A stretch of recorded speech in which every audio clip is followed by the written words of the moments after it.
Good day, everyone. I am LMAM I am the second reporter of the prehistoric period, and I will be discussing the fertility statues. So, the prehistoric art illustrates early human creativity through small portable objects, cave paintings, and early sculpture and architecture. I think that everyone is familiar with the three period of the Stone Age era, which are the Paleolithic, the Mesolithic, and the Neolithic period. The Paleolithic era is characterized by the emergence of basic stone tools and stone art in the archaeological record. And for the first time, humans have begun to create objects for self-expression that is not necessary for their survival. So in this era, there are two main forms of art. The first one is the small sculptures, or in other words, portable art or mobiliary art na nadadala ng mga tao noon kung saan-saan sila magpunta. The second one is the large paintings and engraving on cave walls. So the widely known example of portable arts are the Venus figurines. This is an umbrella term for a number of prehistoric female statues portrayed with similar physical attributes. So these female figurines are collectively known as Venus figurines in reference in the Roman goddess of beauty, Venus. It's because fertility and sexuality, these two traits, are associated with her. So these figurines are highly stylized depictions of women with exaggerated female parts representing fertility and sexuality. So as you can see from this image, the breasts in the figurine are exaggerated. So that is an example of a Venus figurine. So the following are the material used for carving these figurines. First is the mammoth tusk, antlers, bones, and stones. So these figurines were carved from soft stone, bone, or ivory, or formed from clay and fired. The latter are among the oldest ceramics known.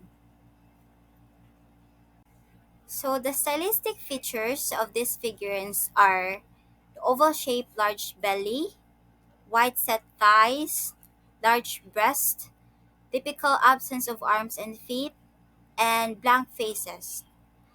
Um, there are also figurines that walang ulo, and then usually wala silang mga arms and feet, but the most emphasized parts of these figurines are the buttocks, sometimes, very common rather, is the breast. So this figurines have um, is debated by the archaeologists kung ano yung purposes ng mga figurines na ito noon. So, so the Venus of Tantan is an alleged artifact found in Morocco that is believed by some to be the earliest representation of of the human form. And it is also hotly debated and is considered disputed because some archaeologists says that this is not by human hands but nahulma through nature, by nature. But a research of an Alexander Marshak says that no, this is carved, this is incised, this is made by human hands and not by nature. So, the Venus of Tantan is an example of a representation of human form. So, the Venus of Holy Fells is a small ivory carving and is the oldest of all the Venus figurines. So, this was unearthed in Swabian Jura of northern Germany from the Hohlefels cave, and it was carved from a tusk of a woolly mammoth tusk.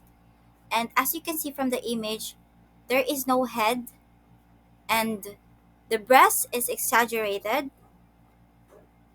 and also in its place or on the shoulder is there you can see may butas dyan na sinasabi ito figure na ito is ginamit as um, pendant or an amulet. So the buttocks and the genitalia is exaggerated, and the hands are on the belly, and there is no feet. The Venus of Guggenberg is a nude female in an upright standing position. So it was made with green serpentine stone, which is later used in Stone Age axes and was found in Austria. So the its right hand rests on the thigh as if striking a formal dance position. So it was named Fanny from a Viennese ballerina, which is Fanny Elsler. The Venus of Dolny Vistonis was found in Moravia, Czechoslovakia, and was made from a local clay mixed with powdered bone and fired in an earthen oven. So as you can see from the images, the features are the oval-shaped belly.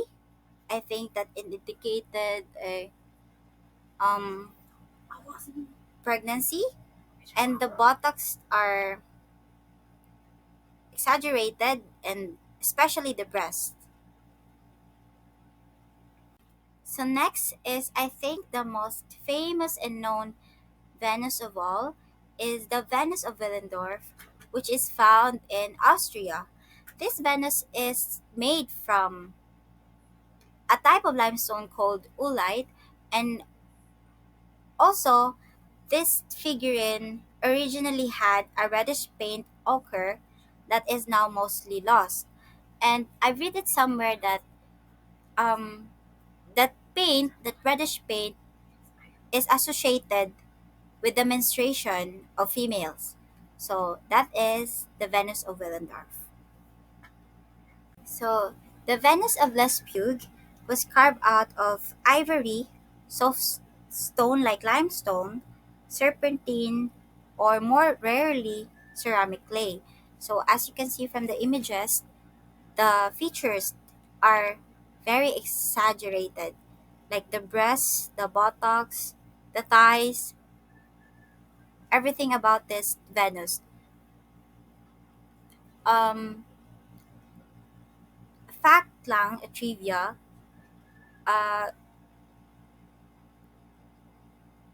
archaeologists have their different theories about the purposes of these figurines.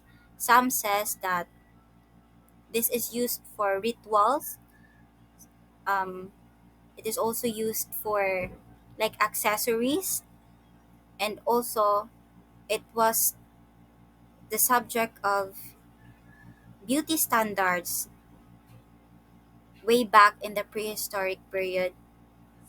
And some also says that this is the sinaunang pornography na ginagamit noon ng male prehistoric humans. So this is the Venus of Lespugue. This is the Venus of Moravani and was found in Slovakia, formed from soft stone, bone, ivory, wood, or ceramic clay, and it depicted an obese or pregnant woman. It was carved out of a mammoth tusk ivory, and from as you can see from the image, it shows like exaggerated pa rin yung some features niya, but This figurine has have shown the important stage of evolution in the prehistoric art. And as you can see from the Venus of Brassempoi, it is one of the very few detailed representations of a human face from the Stone Age and possibly the earliest known. So, as you can see, um, may highlights na yung nose, which is blank pa rin yung mukha, but not unlike those figurines that I've discussed a while ago, mas klaro na yung features ng face niya. And also, its hair is like braided, or it is in an Egyptian style headdress. So that is the Venus of Brassempoi. So the Venus of Lausel, unlike the other figurines that I have discussed a while ago, is mm, different siya. It's because mas ang focus is like sa kanyang designs. Like kung paano siya na-carve. So, as you can see, the horn there, the inclusion of the horn with its 13 marks may refer to the 13 days of the waxing moon or the 13 months of the lunar year, and may be associated with either menstruation or the ritualistic lunar issues. So, my last example is the Venus of Monrose that was unearthed in Switzerland and was said to be made from the last years of Upper Paleolithic. It is a carved out jet, which is basically a hard variety of coal but easily worked and polished. So this is designed to be worn around the neck, like a necklace. So as you can see from the image, it looks like the curves looks like a kneeling woman or a woman that is sitting. So that is the Venus of Monrose. The use and purposes of these fertility statues are still mysterious and unknown. But without a doubt, we can learn much more from these arts than its purposes. We learn that people living from thousands of years ago cared about making objects beautiful.